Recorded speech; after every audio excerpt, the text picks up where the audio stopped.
Viral भयो hotel पढ्दाखेरि चाहिँ कति वर्ष कोर्स गर्नुपर्छ यसको लागि तपाईहरु चाहिँ ओसाका ए यिनी पनि ल जाउँछिन् के ल जालु छिन् खकटिने उमेर पनि सानै देखिन्छ अन्त धेरै छम के शाखा सन्तान छ हेर्दै भन्छ अनि यता बहिनी कति भयो जापान आउनु भएको गएकोमा चाहिँ टन्नै छ गएकोमा त त्यही 15-16 सय नेपाली गयो त्यत्रो छ कति वर्ष भयो त नि म आएको भर्खरै हो जापानमा जहीँ गए पनि जस्तै ठाउँ गए पनि सेलरी चाहिँ 5-10 हजारको फरक हो एकमा दुईमा तलमाथि हो गुल्मीका छन् भने मलाई सम्पर्क गर्नु होला हस् यता उहाँलाई सम्पर्क गर्नु होला प्रदीप कोसाका भएको गुल्मेली कोही छन् भने मलाई सम्पर्क गर्नु होला होला उमेर नसोध्नु केटाको पैसा नसोध्नु भन्छ नि त्यस्तै हो के अब स्यालेरी मिनिमम नेपालमा बस्नेहरूलाई जानकारी हुनु पर्छ नि त जापानमा बस्नलाई त किन र लास्ट यता बहिनीको परिचय दिनु न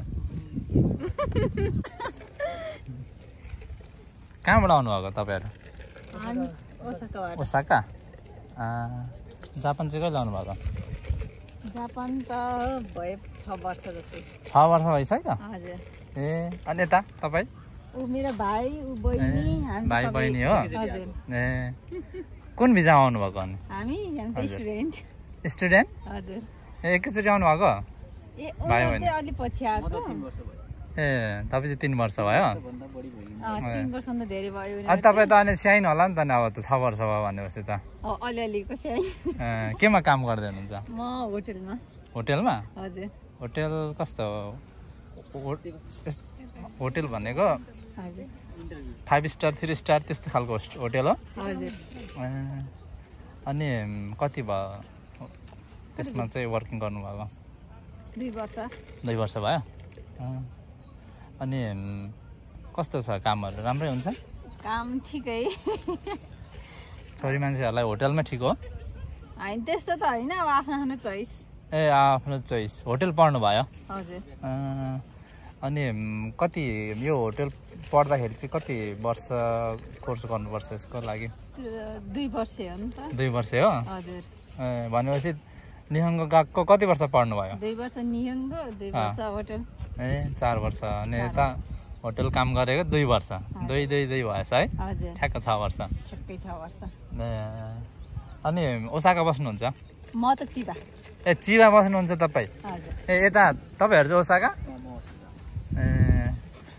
यिनी पनि ल जाउँछिन् के ल जालु छिन् खकटिने उमेर पनि सानै देखिन्छ अहिले अब त्यही भएर ल जाउँछिन् क्यामेरा देख्नै हुन्न लजाउने उमेरै फोटो खिच्छन् के ल जाउँछिन् ठिकै छ उमेरै त्यस्तै छ चिबा बस्नुहुन्छ हजुर म पनि पहिला उतै थिएँ नि चिबा छेउ अनि चिबा भनेपछि के घुम्नै आउनु भएको यो भाइ बहिनीसँग भेट हुने अब भेट भएको बेला यता पनि घुम्ने भनेर ए नारा कति लाग्दो रहेछ यहाँ आइपुग्नु 1 घण्टा भन्दा धेरै लाग्यो 1 घण्टा पनि धेरै लाग्ने रहेछ 1 घण्टा लाग्यो है 1 घण्टा लाग्यो ए भनेपछि कति दिनको बस्यो तपाईको अब यहाँ मेरो सान रेन्टी हो के रे अब भोलि फर्किनुहुन्छ हजुर भनेपछि नेपाल जानु भएको छैन नेपाल जाने आउने वर्षमा वर्षमा हजुर भनेपछि जापान बानी भइसक्यो रमाइलो छ ठिकै अब रमाइलो मान्नु पर्छ परिचय दिनु न तपाईको मेरो अफसाना कुमार हजुर अफसाना कुमार हो अफसाना कुमार हजुर ठिकै छ तपाईलाई धेरै धन्यवाद यता बहिनी तपाईको ब्लग पुरै 1 मिलियन पुग्यो हाम्रो देश पुग्न नि सक्छ तपाईहरु धेरै छम के शाखा सन्तान छ हेर्दै भन्छ अनि यता बहिनी कति भयो जापान आउनु भएको 1 वर्ष भइसक्यो अनि कस्तो छ अनि जापान कस्तो रहेछ सोचे जस्तै रहेछ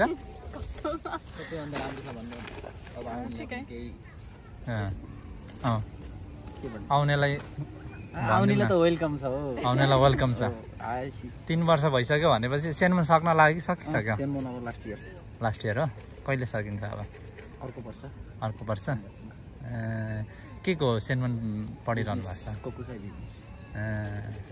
भनेपछि कुन फिल्डतिर जाने विचार छ पछि फिल्ड त अब बिजनेस गर्ने हो कहाँ अब बिजनेसै गर्ने हो फिल्ड गरेर काम छैन ओसाका है बसाइ भनेपछि कतिको कामहरु पाउँछ नेपालहरु कति छ ओसाकामा प्रत्येक स्टेसनमा भेटिन्छ न अब त्यही हो र प्रत्येक स्टेसनमा छन् नेपालीहरू?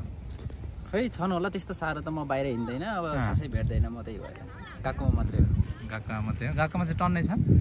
गएकोमा त त्यही 1500-1600 नेपाली होला। त्यत्रो छ?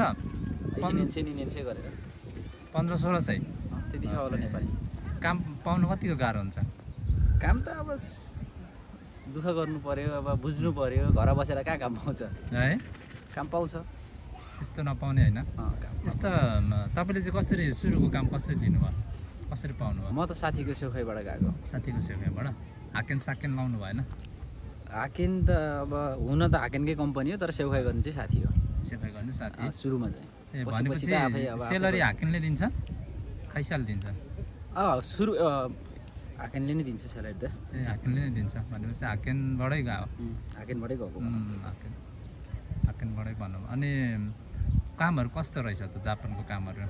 काम त अब सजिलो हो, तर खट्न सक्नु पर्यो। काम केमा गर्नुहुन्छ तपाईँ चाहिँ? म त काम कम्पनी हो। कम्पनीमा हो? खुनीको सामान बनाउने कम्पनी। सजिलै छ? सजिलै छ, त्यस्तो गाह्रो छैन। कति जति कमाइ हुँदो रहेछ?